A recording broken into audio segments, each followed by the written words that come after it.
দিদিভাইরা তোমরা সবাই কেমন আছো? আশা করি সবাই খুব ভালো আছো। দেখো আজকে ব্লগটা শুরু করছি সকাল থেকে। সকালবেলা দেখো যে গোলা রুটি করে নিচ্ছি। তোমাদের দাদাভাই গতকালই আমাকে রাতের বেলা বলে রেখেছিল যে কালকে মানে গোলা রুটি করো সকালবেলা।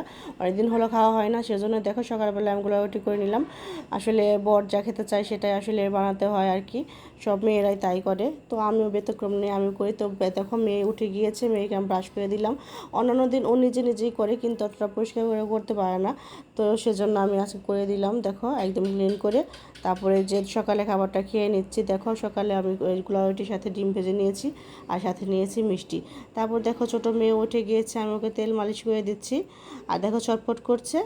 আর দেখো তেল মালিশ করার পর আর দেখো তেল মালিশ করার সময় কিন্তু মানে বাচ্চাদের ভালোই লাগে।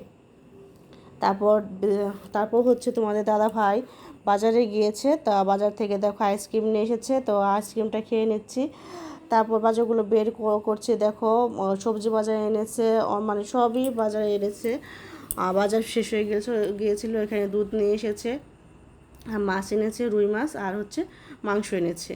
তারপর মাছ মাংসগুলো আমি আগেই ধুয়ে ওগুলো গুছিয়ে রেখেছি, শুধু ফ্রিজে ঢুকাইনি এখনও, ফ্রিজে ঢুকিয়ে রাখবো। আর যেটুকু রান্না করবো সেটুকু বাইরেই রেখে দিয়েছি। তারপর দেখো এই যে লাস্টে দেখো আমি দেখো দুপুরে রান্না করা শেষ, তারপর আমি খাবারটা খেতে বসছি। দুপুরে রান্না করেছি হচ্ছে মিষ্টি কুমড়া ভাজি, মাছ ভাজি করেছি, আর হচ্ছে গিয়ে ডাঁটা দিয়ে আলু আর বেগুন আর কাঁঠাল বিচি দিয়ে হচ্ছে গিয়ে রুই মাছের ঝোল করেছি। আর তোমরা জেনে অবাক হবে যে দেখো আমি দুপুরে খাবারটা কিন্তু খেতে বসেছি বিকেল 5টা বাজে। আজকে আমি একদমই সময় পাইনি, কারণ দুপুরে 1টা থেকে যে মেয়ে কান্না শুরু করেছে, আর কান্না মানে থামানো যাচ্ছিল না, কারো কুলেই থাকবে না। তো কি একটা অবস্থা, বিশেষ করে আজকে সারাটা দিন আমার অনেক কষ্ট হয়েছে। মানে যখন যাদের ছোটো বাচ্চা আছে তারাই জানো যে বাচ্চা যখন কান্না করে তখন ঠিক কতটা কষ্ট হয়। মানে কি রেখে কী করবো কিছুই বুঝতে পারছিলাম না, সারাক্ষণ করে রাখতে হচ্ছিলো। আমি রান্নাঘরে যে রান্নাটা করব সেটাই আমি মানে করে উঠতে পারছিলাম না।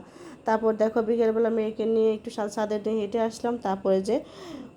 তারপর যতগুলো কাপড় ছিল সেগুলো ভাজিয়ে রাখলাম। তো রাতের বেলা দেখো এই যে আম কেটে নিচ্ছি। এটা হচ্ছে গিয়ে আমাদের গাছের আম, তো এটা অনেক ভালো খেতে।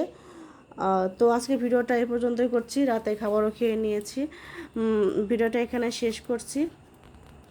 আর আমার ভিডিও তোমাদের কেমন লাগে প্লিজ দিদি ভাইরা বলো, আর প্লিজ আমাকে সাপোর্ট করো।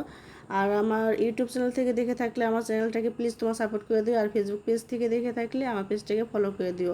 আশা করি তোমরা সবাই আমার পাশে থাকবে। ধন্যবাদ।